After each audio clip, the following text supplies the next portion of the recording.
Hello good morning दोस्तों, राधे राधे। आप सभी का हमारे यूट्यूब चैनल पर स्वागत है। तो आज संज्ञा टॉपिक हमारा कंप्लीट हो गया है, तो आज उसके हम इम्पोर्टेंट एमसीक्यू करते हैं।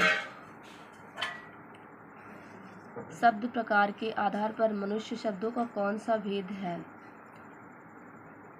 शब्द प्रकार के आधार पर मनुष्यता शब्दों का कौन सा भेद है? तो ये मनुष्यता क्या आती है? भाववाचक संज्ञा। तन शब्द का लिंग निर्धारण कीजिए। तन शब्द क्या होता है? हमारा पुल्लिंग होता है। से अलगाव किस विभक्ति का बोधक चिन्ह है? तो अलगाव हमारा किस में आता है? अपादान कारक में आता है। दिए गए विकल्पों में से वह शब्द चुनिए जिसका प्रयोग सदा एक वचन में होता है। तो सदा एक वचन में किसका होता है? प्रत्येक। वाक्यों का वर्गीकरण कितने आधार पर है? तो 2। वाक्यों का वर्गीकरण कितने आधारों पर है? तो 2। वाक्यों का वर्गीकरण अर्थ के आधार पर होता है और रचना के आधार पर होता है। इनमें से कौन सा शब्द भाववाचक संज्ञा नहीं है? इनमें से कौन सा शब्द भाववाचक संज्ञा नहीं है? तो वो है सोना। सोना हमारी भाववाचक संज्ञा नहीं है। ये हमारी आती है नाप तौल या निम्नलिखित में से कौन सा शब्द संज्ञा है? तो क्रोध। क्रोध शब्द क्या है? संज्ञा है। कोई व्यक्ति या वस्तु जिस आधार से अलग होती है या दूर जाती है, उस आधार में कौन सा कारक प्रयुक्त होता है? तो अपादान। अलगाव के लिए या दूर जाने के लिए कौन सा होता है? अपादान कारक। निम्नलिखित में से भाववाचक संज्ञाएं कौन सी हैं? तो भाववाचक संज्ञाएं कौन सी हैं? यौवन, लोभ और मोह भाववाचक संज्ञाएं होती हैं। गहने अलमारी में हैं। अलमारी में पद में कारक है, तो इसमें क्या होगा? अधिकरण कारक। पेड़ से पत्ते गिरते हैं, यानी ये अलग हो रहे हैं, तो क्या होगा? अपादान कारक। निम्न में जातिवाचक संज्ञा कौन सी होती है? तो पेड़ हमारी क्या है? जातिवाचक संज्ञा है। सेना, दल, सभा और कक्षा आदि शब्द कौन सी संज्ञा का बोध कराते हैं? तो समूहवाचक संज्ञा का बोध कराते हैं। मेरा घर स्कूल से बहुत दूर है। रेखांकित शब्द में कौन सा कारक है? मेरा घर स्कूल से बहुत दूर है, यानी अपादान कारक। जाति भाववाचक संज्ञा का विशेषण रूप क्या होगा? तो इसका क्या होगा? ज्यादा। ग्रामीण का संज्ञा रूप है ग्राम। भाववाचक संज्ञा शब्द कौन सा है? तो है लालिमा। लालिमा हमारी क्या है? भाववाचक संज्ञा है। नदी संज्ञा का कौन सा भेद है? तो जातिवाचक संज्ञा है। यमुना किस प्रकार की संज्ञा है? तो व्यक्तिवाचक संज्ञा है। यमुना क्या है? व्यक्तिवाचक संज्ञा है। दिए गए 4 विकल्पों में से कौन सा पुल्लिंग है?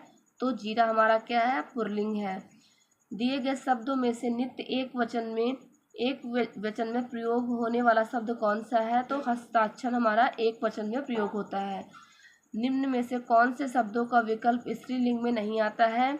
तो सप्ताह और महीना, ये हमारे स्त्रीलिंग में नहीं आते हैं। एकांकनी शब्द का लिंग बदलें। एकांकनी शब्द का लिंग क्या है? एकांकी। ऐसे कौन से शब्द हैं जिनका प्रयोग स्त्रीलिंग और पुल्लिंग दोनों रूपों में होता है? तो ये राष्ट्रपति और प्रधानमंत्री, ये हमारे क्या हैं? उभयलिंगी शब्द हैं। निम्न शब्दों में पुल्लिंग शब्द कौन सा है? ये है शशि। शशि हमारा क्या है? पुल्लिंग शब्द है। निम्नलिखित में से कौन सा शब्द एक वचन है? तो आकाश हमारा क्या है? एक वचन है। पुल्लिंग शब्द का चयन कीजिए। पुल्लिंग में क्या आता है? हमारा कर्ता आता है। कर्ता हमारा क्या है? पुल्लिंग शब्द है। संस्था शब्द का बहुवचन क्या है? संस्थाएं।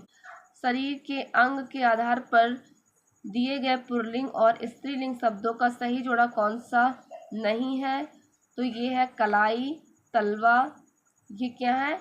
ये पुल्लिंग है। आगे है निम्नलिखित में से कौन सा शब्द बहुवचन है? तो बहुवचन क्या है? गुरुजन। गुरुजन हमारा क्या है? बहुवचन है। बहू का बहुवचन क्या है? तो बहुएं। निम्नलिखित विकल्पों में से दाता शब्द का स्त्रीलिंग शब्द है दात्री। निर्विभक्ति के रूप आधार पर बहुवचन शब्द पहचानिए। लड़के। लिंग संबंधी अनुपयुक्त अनुयुक्त विकल्प। लिंग संबंधी युक्त विकल्प निम्नलिखित में से कौन सा है? तो ये है कर्ता और कर्त्री। ये हमारा सही नहीं है। निम्नलिखित में से किस शब्द का प्रयोग एक वचन में होता है? तो ये है सोना। सोना हमारा क्या है? एक वचन है। निम्नलिखित विकल्पों में से रीति शब्द का बहुवचन कौन सा है? तो रीति का क्या होता है? रीतियाँ। किन शब्दों से वचन की पहचान नहीं होती है? तो क्रिया विशेषण से वचन की पहचान नहीं होती है। हे ईश्वर दया करो रेखांकित शब्दों में कौन सा कारक है? तो ये संबोधन कारक है। बाँ का सामान्य बहुवचन है। बाँ का क्या होता है? बाहें। पंक्ति शब्द का वचन बदलकर लिखिए। तो क्या होगा? पंक्तियाँ। गायिका शब्द का बहुवचन है गायिकाएं। पानी शब्द का वचन क्या है? पानी सदा एक वचन होता है। बहुवचन का कौन सा अनुचित रूप है? तो ये रीतियाँ। ये हमारा गलत है, ये बहुवचन नहीं है। तो दोस्तों ये वीडियो आपको कैसी लगी? अगर ये वीडियो आपको अच्छी लगी हो तो हमारे चैनल को सब्सक्राइब करें, लाइक करें। Thank you.